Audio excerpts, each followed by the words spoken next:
Salam sejahtera kepada anda rakan bisnes saya.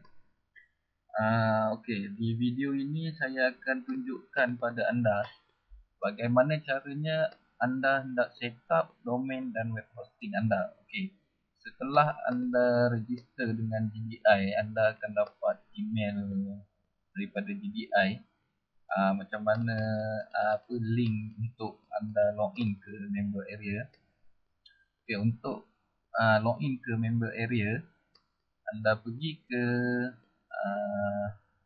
alamat ini, http://www.website.ws/members.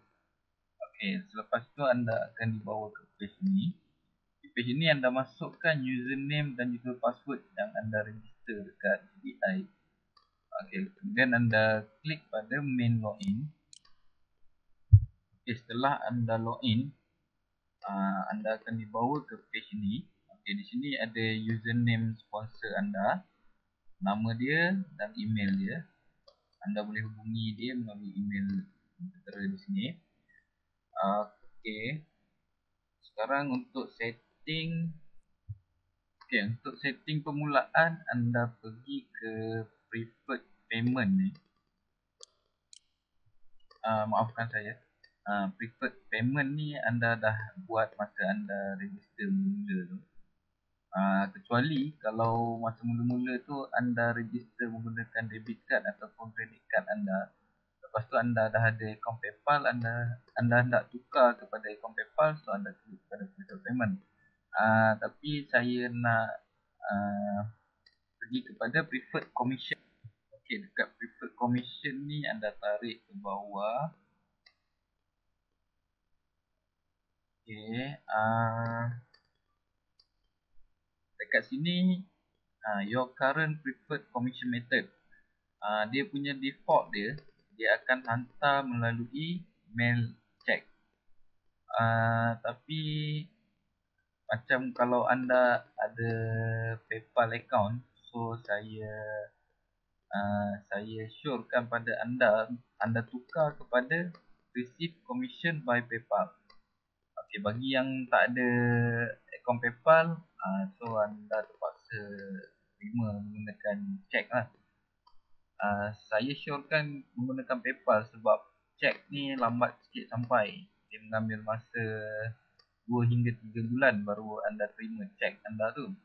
Kalau PayPal ni on the spot, dia akan transfer masuk ke dalam akaun PayPal anda sebab dia online. Kalau ni dia hantar pakai post, so dia ambil masa daripada US nak hantar ke Malaysia lebih kurang 2 hingga 3 bulan. Jadi kalau yang belum ada akaun PayPal tu, anda boleh register akaun PayPal dulu dan anda tukar kat sini. Dan juga dekat kalau anda baru register menggunakan PayPal, anda boleh tukar preferred payment ni pun anda tukar kepada PayPal juga. Okey, seterusnya untuk bina website anda sendiri, anda klik di domain. Okey, setelah anda klik pada domain tadi, kat sini ada nama domain yang anda register. Okey, apa yang perlu anda lakukan sekarang, anda klik pada change DNS. Okey, dekat change DNS ni,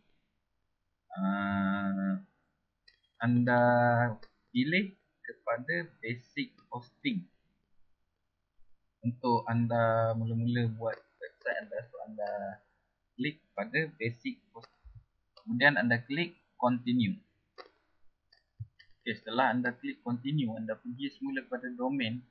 Anda perhatikan dekat DNS setting ni dah bertukar kepada hosting. Okey, sekarang anda cek email anda. Email yang anda register kepada under GDI. Okey, lepas anda periksa email anda, anda akan dapat satu message daripada GDI. Okey, dia akan bagi tahu hosting activated for nama domain anda. Okay, anda buka email ini. Okey, di sini dia akan bagi tahu FTP hosting.ws adalah address or host anda, username anda, password anda, port dia 21. Okey, yang ini dia bagi tahu anda punya apa? Domain yang dia telah activate kan. Okey, so itu saja yang anda perlukan. Sebab ini anda perlukan untuk anda upload file-file website anda ke internet menggunakan FileZilla nanti. Okay, itu saja video setup domain dan web hosting. Kita jumpa pada video yang akan datang. Sekian, terima kasih.